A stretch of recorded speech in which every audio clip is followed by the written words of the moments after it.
apa adanya gitu loh. Ikhlas. Mau bersama ataupun berpisah ya udah, yang manapun itu yang terbaik berarti. Nggak boleh kita maksain kehendak diri sendiri. Kita tuh manusia, woy. Jangan, banyak manusia itu ya merasa dia tuh sudah merdeka, padahal dia tuh sedang mengurung dirinya di dalam yang katanya cinta, padahal udah nggak saling cinta. Mm-mm. Betul, nggak boleh merugikan diri sendiri, nggak boleh. Karena yang kita tahu, cinta itu indah. Cinta itu bisa kita nikmati. Cinta itu, iya betul, kita harus tulus dalam itu. Seluruhnya ada di dalamnya tuh, ada kebahagiaan, ada kesedihan, ada rasa cemburu. Itu wajar. Wajar, beneran deh. Tapi ketika kita sudah di dalam hubungan itu sudah ada rasa saling benci, dan sebenarnya kita nggak mengampuni, itu sudah bukan cinta lagi menurut Kis. Kalau di dalam cinta dibilang ada kesedihan, ada marah, ada saling cemburu, itu wajar menurut Kis, masih di batas wajar. Asalkan kita tahu batasnya, sebatas apa gitu. Cemburunya semana, marahnya semana. Kalau marahnya juga kelewat batas, misalnya marah aku bilang wajar, lalu tiba-tiba gebukin tiap hari, itu mah nggak wajar. Kita harus tahu batas wajar, marahnya segimana. Kita sedihnya gara-gara dia kecewain kita segimana. Dalam hubungan itu, Kis ya, orang yang benar-benar masih saling cinta sesungguhnya, segimanapun dia disakiti dan terluka, karena Kis pernah merasakan, aku cinta orang tuh bener-bener cinta tuh kayak gini. Aku nih lagi di titik terendah loh, aku lagi merasa dia jahat banget sama aku, tapi sedikit pun aku tuh nggak pernah melakukan hal yang lewat batas. Contoh, aku tidak mungkin sampai mendoakan hal buruk terjadi sama dia, karena kekuatan doa itu kan kuat. Dan kita nggak boleh membuka aib dia. Tahu dong batasan marah kita. Kita boleh marah, kita boleh sedih, kita boleh kecewa. Tapi kita harus tahu batas sedih kita di mana, batas marah kita di mana, batas kecewa kita di mana. Menurut Kis, itulah cinta. Jangan pernah kita mengaku cinta kalau kita membenci berlebihan. Kalau kita marah sama dia sampai kita nabok dia, sampai tak tuh kayak gini.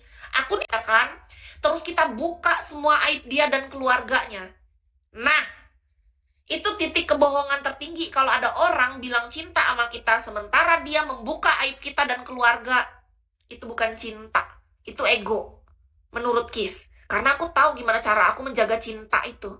Gak pernah aku melakukan melewat batas menurut Kis. Itu penting, Kak. Harus jelas alasannya. Iya dong, untuk bersama kita harus jelas, dan untuk berpisah harus jelas. Itulah hidup. Kita harus menjadi orang tuh yang jelas. Jelas gimana? Kalau mau bersama, jelas. Ampuni sepenuhnya. Nggak boleh setengah hati, separuh-paruh. Ampuni dan kasihilah. Berikan kesempatan. Terus-menerus seumur hidup. Kalau memang kuat dan mampu, lakukan. Tapi kalau rasanya, nggak nerima loh. Kok hati aku bersama? Pisah. Simple. Tapi jangan pernah melakukan itu gara-gara ucapan orang. Jangan pernah melakukan perpisahan gara-gara ikut-ikutan, FOMO-FOMOan, gara-gara orang pada cerai, ikut cerai. Waduh, nggak bisa, nggak boleh. Pastikan selalu berusaha melakukan yang terbaik untuk mempertahankan hubungan. Karena kebanyakan orang menurut itu cuma ikut-ikutan. Lihat orang nikah, iri, mau nikah juga. Lihat orang punya anak, iri, mau buat anak juga. Lihat orang cerai, wah rame orang cerai, ikut cerai juga. Wah orang nikah lagi, ikut cari jodoh lagi. Mau sampai kapan ikut-ikutan? Kan kita beda, nggak boleh. Kita beda, jadi pastikanlah kita melihat di dalam diri kita, di hubungan kita. Ini hubungan paling cocoknya dibawanya kemana? Kita harus tegas. Orang pada cerai ikut, harus itu, wajib. Nggak boleh setengah-setengah intinya hidup, nggak mau. Nggak mau aku diajak ke dalam hidup yang separuh-paruh. Ogah. Nggak enak. Hidup yang setengah-setengah itu nggak bahagia, Kak. Pura-pura, pakai topeng. Misalnya nih hubungan sebenarnya nggak sebaik itu, udah hancur lebur. Kita pura-pura senyum. Beda dengan kalau kita memang mengampuni penuh, kita ikhlas, kita legowo, kita benar-benar mengampuninya 100%. Nggak ada mengampuni 50%. Kalau mengampuni 50% mana bisa, yang ada kita tersiksa seumur hidup. Bayangkan nih, kita punya pasangan. Aku mengampuni kamu tapi baru 50%. Ya, gimana namanya ngampuni 100% ngampuni. Nggak ada 50 menurut Kis ya. Kalau kita ngampuni 50%, yang tersiksa siapa? Diri sendirilah. Setengah itu apa lagi?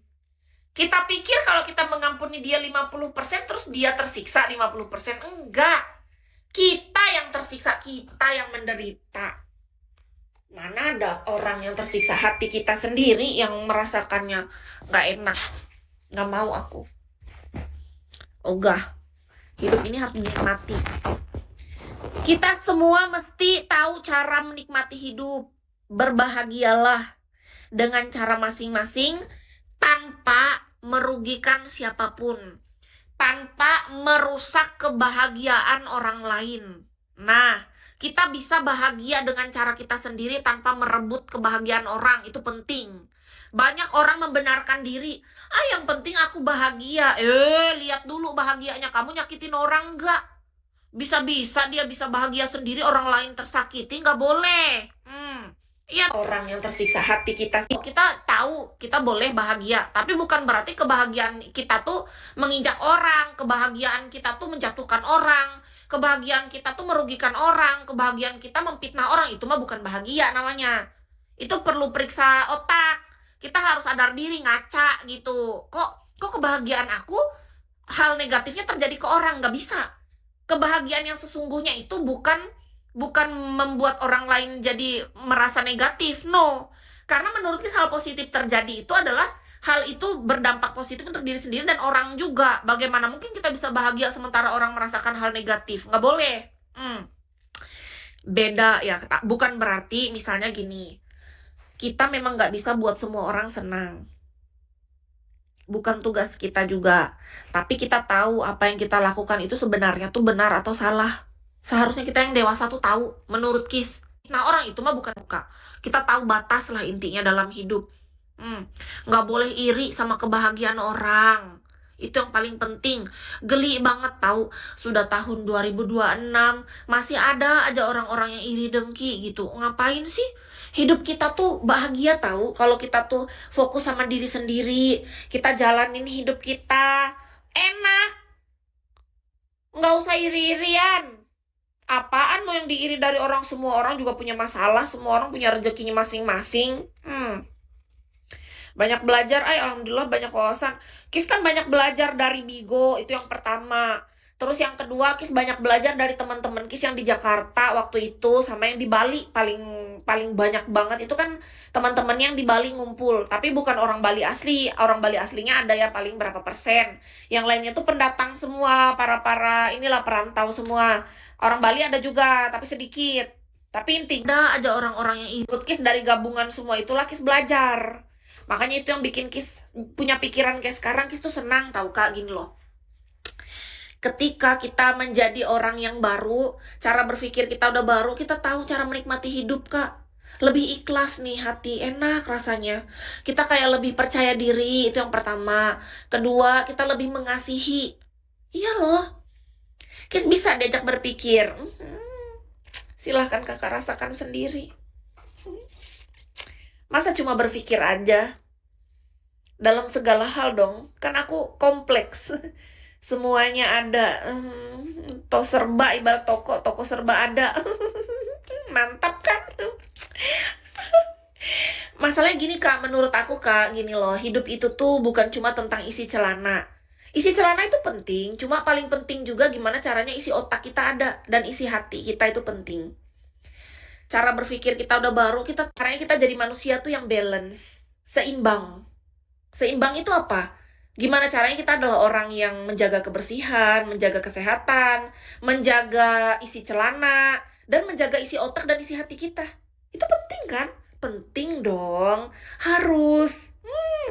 Iya dong Kak, kita harus sadar diri bahwa di dalam hidup kita itu nggak cuma satu aspek. Iya Kak Anca, nggak cuma misalnya, udahlah aku cuma merawat isi celana doang. Enggak, isi celana penting. Cuman dari ujung kepala sampai ujung kaki, dari luar sampai isi dalamnya, itu semua. Ibarat tuh kalau motor atau mobil, mesin-mesinnya dicek kan, kaki-kakinya ya kan. Semua muat kan penting kan. Mesin-mesinnya yang paling penting. Coba kalau mobil mesinnya itu udah gimana, nggak mau jalan, mesinnya sendat-sendat. Nah, kayak kita manusia, mesin kita apa? Dari otak kita nih, mesin kita yang paling pentingnya kan gimana kita cara berpikir kita. Caranya kita jadi manusia. Nah, hati kita nih mesin-mesin di dalamnya kan. Nah, ganti olinya. Oli baru di dalam sana ya, yang itu. Nah, itu penting itu. Jadi kita mesti jadi orang yang seimbang gitu. Ibarat mobil atau motor baru tahu ya kan. Sesuai kemampuan masing-masing. Betul itu Kak Epul. Suka deh sama yang ngerti kayak gini. Selamat malam Kis, apa kabar? Kabar baik Karamelan. Kakak gimana kabarnya Karamelan? Kabel-kabel iya semua pokoknya ya Kak. Semua, semua. Malah disebut satu-satu. Enak kan kalau ganti oli. Aduh, kapan kalian terakhir ganti oli? Kalau aku kayaknya udah sangat lama, bertahun-tahun kurasa.